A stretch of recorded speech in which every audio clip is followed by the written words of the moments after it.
নিশ্চয়, আমি আনারুল মণ্ডল। আমি আপনাদের সামনে সূরা ৩ বাংলা অনুবাদ শোনাবো। ভিডিওটি লাস্ট পর্যন্ত দেখবেন আর ভিডিওটি ভালো লাগলেই চ্যানেলটাকে সাবস্ক্রাইবও করবেন।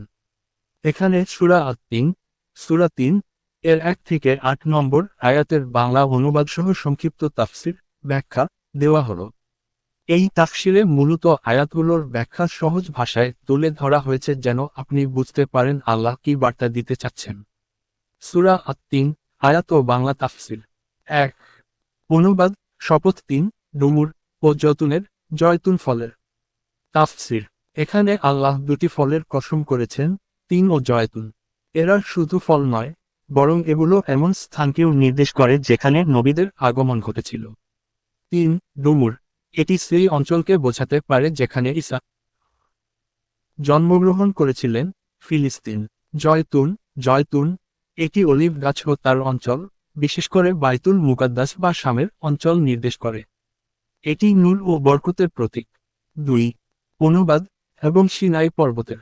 তাফসির এটি সেই পবিত্র পাহাড় যেখানে হযরত মুসা আল্লাহর সাথে কথা বলেছিলেন এবং ওহী লাভ করেছিলেন। এটি আল্লাহর পক্ষ থেকে মানুষের প্রতি হিদায়াত বা দিক নির্দেশনার ঐতিহাসিক স্থান। ৩ অনুবাদ এবং এই নিরাপদ শহরের মক্কার। তাফসির এখানে মক্কা শহরের শপথ করা হয়েছে। এটি হযরত মুহাম্মদ এর জন্মস্থান এবং ইসলামের কেন্দ্র।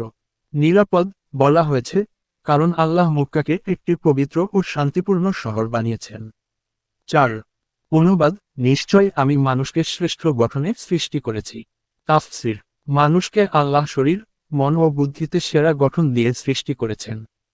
সে অন্য যে কোনো প্রাণীর চেয়ে শ্রেষ্ঠ, কারণ তার আছে জ্ঞান, বিবেক, নৈতিকতা ও আল্লাহর প্রতিনিধি হওয়ার ক্ষমতা। ৫ অনুবাদ এরপর আমি তাকে নিচে নামিয়ে দিলাম, সবচেয়ে নিম্ন স্তরে।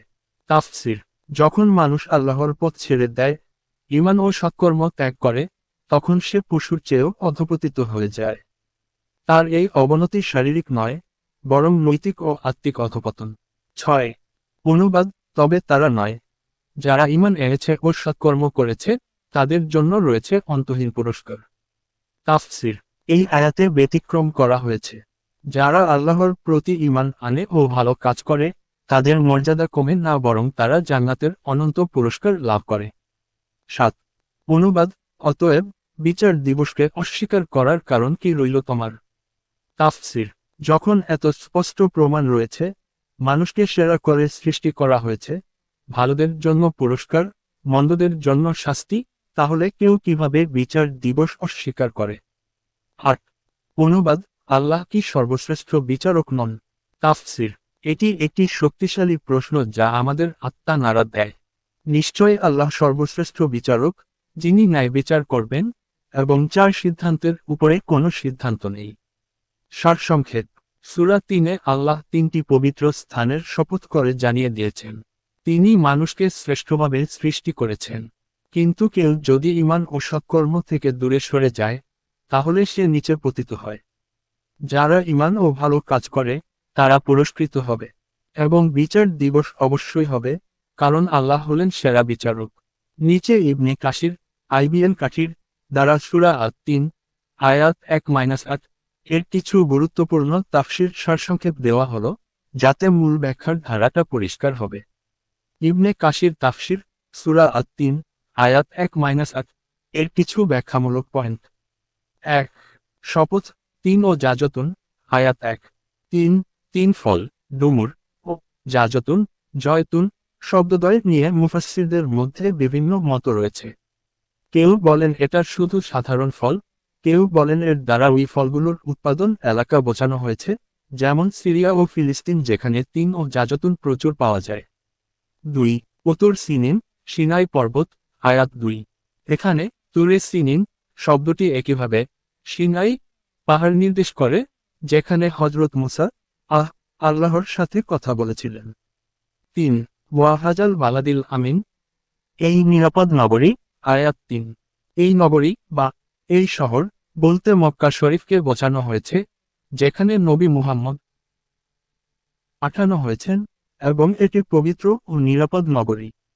৪ লাক্কদ খালকনা আল ইনসান ফি আহসানি তাকওয়িম নিশ্চয়ই মানুষকে সংগ্রহ করার শ্রেষ্ঠ রূপে সৃষ্টি করেছি।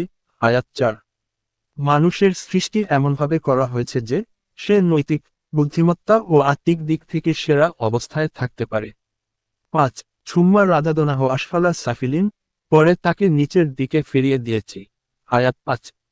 অর্থাৎ যারা তার বান্দার জীবন ও উদ্দেশ্য থেকে দূরে সরে যায়, যারা অবাস্তবতা, দুনিয়ার মোহে বেঁচে থাকে, তাদের নৈতিক ও আত্মিক অবনতি হয় এবং তারা এমন এক নিম্ন অবস্থা হয় যে তারা হীনতম অবস্থায় পৌঁছায়। কিছু ব্যাখ্যায় বলা হয়েছে, এখানে বয়স বৃদ্ধির হীন অবস্থা বা বৃদ্ধাবস্থা বোঝানো হয়েছে যে ব্যক্তি তার শক্তি, স্মৃতি, বিবেচনার ক্ষমতা অনেকটাই হারিয়ে ফেলেছে। ৬ ইল্লা লজিনা আমানু ওয়া আমিলুস সালিহাতি ফালাহুম আজরুন গায়রু মামনুন, তবে যারা বিশ্বাস ও সৎকর্ম করবে তাদের জন্য রয়েছে অপরিমেয় পুরস্কার। আয়াত ৬। এই আয়াতে ব্যতিক্রম করা হয়েছে, যারা আল্লাহর দিকে ঈমান ও ভালো কাজ করে তাদের মর্যাদা কমে না, বরং তাদেরকে সুনিশ্চিত পুরস্কার দেওয়া হবে যা কখনো কম হবে না।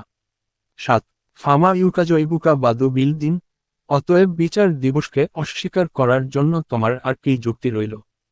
আয়াত ৭। ইবনে কাসির ব্যাখ্যা করেন যে এই প্রশ্ন মানুষের ভিতরে আত্মপরালোচনা তোলার জন্য, যদি সবকিছু স্পষ্ট হয়, ঈমান ও সৎকর্মের পথ বোঝা যায়, তাহলে কেন কেউ ধার্মিক সিদ্ধান্তগুলি অস্বীকার করে।